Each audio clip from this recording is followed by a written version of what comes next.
Okay, these sets of notes are going to be a little bit weird. As you notice right here, I want you to go ahead and essentially tilt your notebook sideways. That way all the notes could fit. Okay, so you are going to be drawing on this sideways. But in an effort to try to save your head from having to kind of like looks, kind of tilted to the left and trying to read all that stuff, what I want you to do is just pause the video, just draw the boxes where they belong, the different size boxes. And what I'm going to do is I'm going to go ahead and just scroll over here and I'm going to draw it right side up. So again, for now, just draw the boxes and then I will scroll down. That way you can exactly see what you're supposed to fill in. All right, I'm just going to continue, assuming you pause the video and you drew the boxes where they belong. Now I'm going to go ahead and turn it right side up. So that way you can go ahead and fill this out. And we're going to go ahead and zoom in. And I'm going to give you a second to go ahead and press pause on the video and fill this out again. And then I'm just going to assume that you already got that done, and we're just going to go ahead and hop right in. Okay, so assuming that you have all this written down, we're going to go ahead and focus on that first one, which says adjacent angles. And the definition states adjacent angles are two angles that are next to each other and share a common side. So I'm going to go ahead and draw the example for this. I'm going to go ahead and draw two angles like this. These adjacent angles literally have to be right next to each other, and not only do they need to be right next to each other, but they have to be right next to each other in a way that they share a common side. So in this case, I'm going to go ahead and highlight this yellow ray is part of angle 1. It is also part of angle 2. So that is the side that they share. So for these adjacent angles, they're just angles that are right next to each other that share a common side. Because this is true, I can go ahead and say that angle 1 is adjacent to angle 2. That takes care of adjacent angles. We're going to go ahead and move over to vertical angles. Vertical angles are two angles across from each other formed by a pair of intersecting lines. Not only that, they are always congruent. So what's important about vertical angles? Well, they're always across from each other. And when you have these vertical angles, what ends up being true is that they are always congruent. Congruent meaning that they have the same angle measurement. So let's go ahead and show you what that looks like. You're going to draw two intersecting lines. Here's my first one. Here's the other one. Now when we do this, you're going to end up with four angles. We're going to go ahead and label them angle 1, angle 2, angle 3, and angle 4. Vertical angles are angles that are straight up across from each other. So if here's angle 1, I'm not going to pick angle 2, that's adjacent. I'm not going to pick angle 4, that's adjacent. Angle 1 is going to be vertical completely across from angle 3. So we say that those are vertical angles. Because they're vertical angles, I know that they are congruent, which means they're going to measure exactly the same. So I'm going to go ahead and write angle 1 needs to be congruent to angle 3. That is to say, if I were to tell you that angle 1 was 40 degrees, then that means angle 3 is also 40 degrees. Okay, I'm going to go ahead and highlight those angles. Here's angle 1. It's got to be the exact same thing as angle 3 because I know vertical angles are congruent. That's not the only set of vertical angles. I also have angle 4, and across from angle 4 is angle 2. So those are also vertical angles. I'm going to go ahead and do that with a different notation. I'm going to put an arc with a tick mark on it, an arc with a tick mark on it. What does that tell me? Since they're vertical angles, I know that angle 2 must be congruent to angle 4. So if I tell you that angle 2 is 140 degrees, then I know that angle 4 is also 140 degrees because those angles have to match up.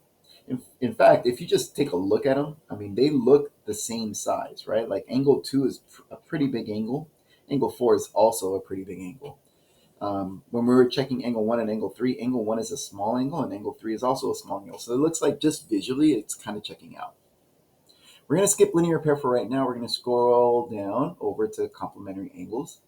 Complementary angles are any two angles whose sum is 90 degrees. Just as a point of reference, when I say 90 degrees, what you should be thinking is like a perfect L shape. I mean something that looks like that.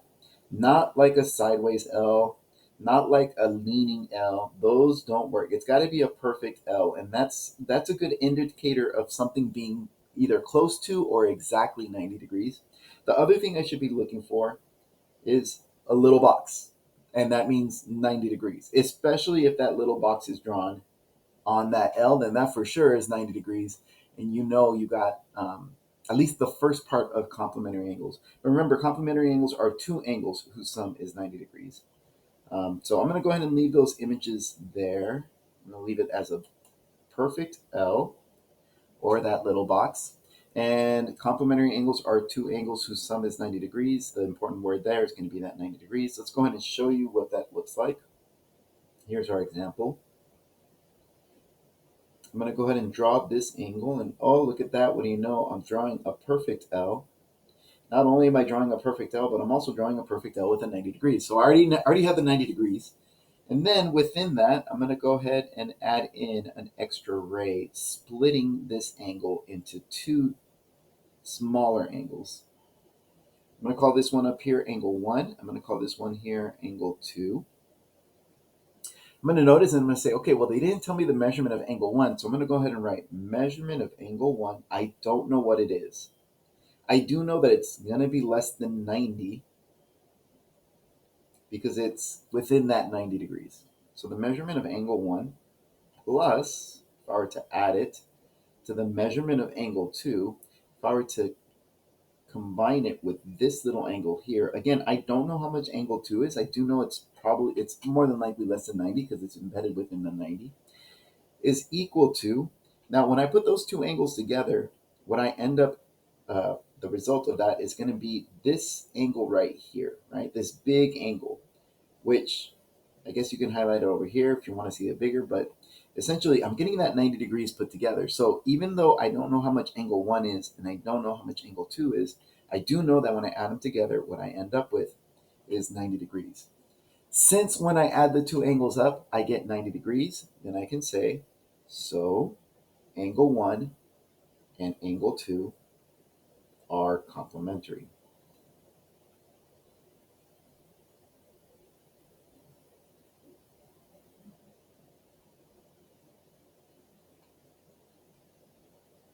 And I just realized that should be an E. Complement. There we go. All right, so we have two angles that are that add up to 90 degrees are complementary.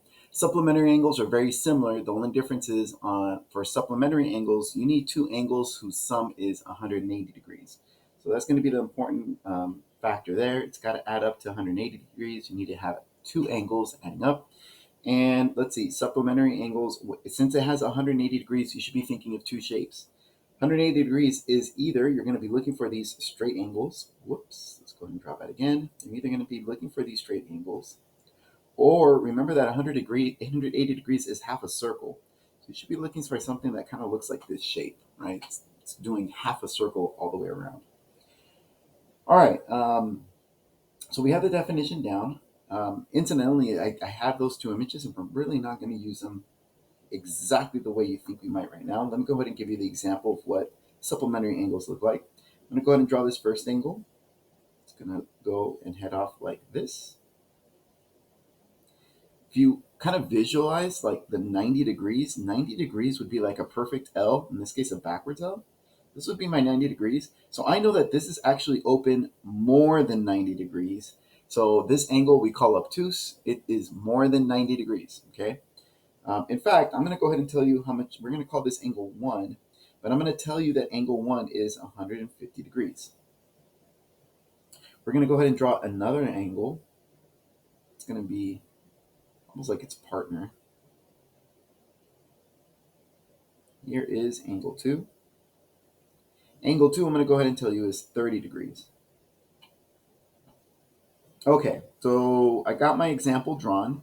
What can I say? Well, I can say the measurement of angle 1 plus the measurement of angle 2. I'm going to add the two angles up. Unlike last time, I forgot to write my my notation. I'm going to use a double arc for this first one, and I'm going to use a single arc for this one to let you know that they're different angles, okay? The measurement of angle 1, unlike last time, I do know the measurement of angle 1. The measurement of angle 1, they told me, was 150 degrees. So I get to go ahead and replace the measurement of angle 1 with 150 degrees. Plus, the measurement of angle 2, they did tell me the measurement of angle 2. That's this one over here. So instead of writing measurement of angle 2, I can replace it with 30 degrees. And if I add 150 degrees with 30 degrees, what I end up with is 180 degrees. I just found that I got two angles that when I add them up, what I end up with is 180 degrees. Why is that important? Well, that's important because now I can say, since measurement of angle 1 plus the measurement of angle 2 is 180 degrees,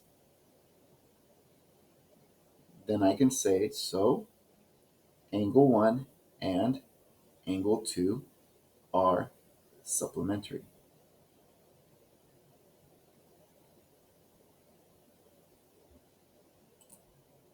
All right, so we're almost done with this. We got almost all our definitions going.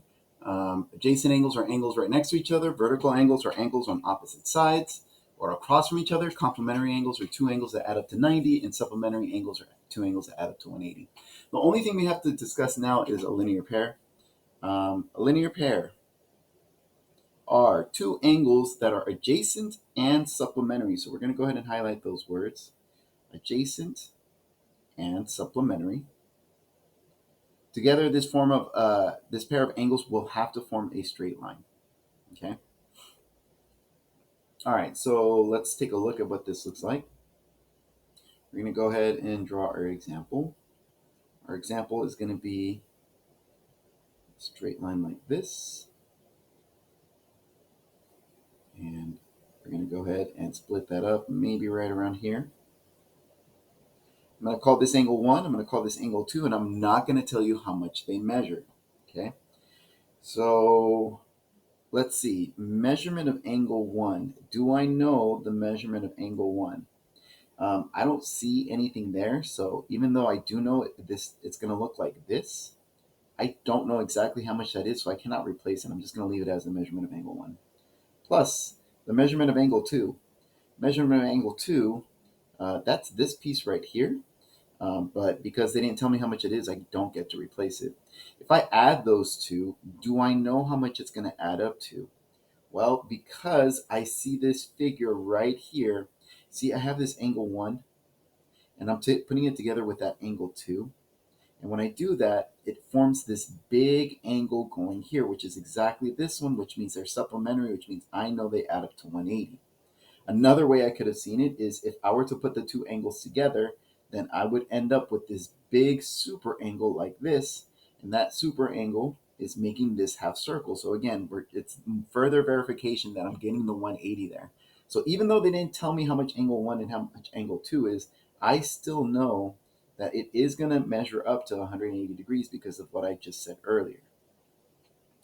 Because these two things are making up a straight line, and because when I added them together, they add up to 180, they're supplementary, and they're adjacent. I know they're adjacent because they have that common side between angle 1 and angle 2.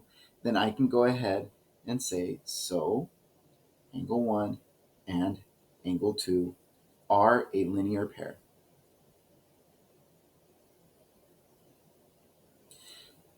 I'm going to ask you one last question before we stop these notes. Let's take a look at this one over here. And we're going to look at these two angles. And I'm going to ask you, is that a linear pair? Let me scroll out. And most students would say, yes, that is a linear pair because it looks like it makes up the straight angle. And I would say, wow, that was really close, but that is wrong because remember, a linear pair needs to be adjacent. That means they need to be stuck together like these angles are stuck together with that common ray. These ones are actually split. There's this gap here, and so they don't share a common ray. They are not adjacent to each other. If I were to scoot this angle over and kind of squish it together so that they are stuck together, then they would be a linear pair. But the way they're drawn right now, they are not. It's just one of those things with geometry where the definition is really important. You got to be careful with exactly what the definition is and then kind of analyze it that way.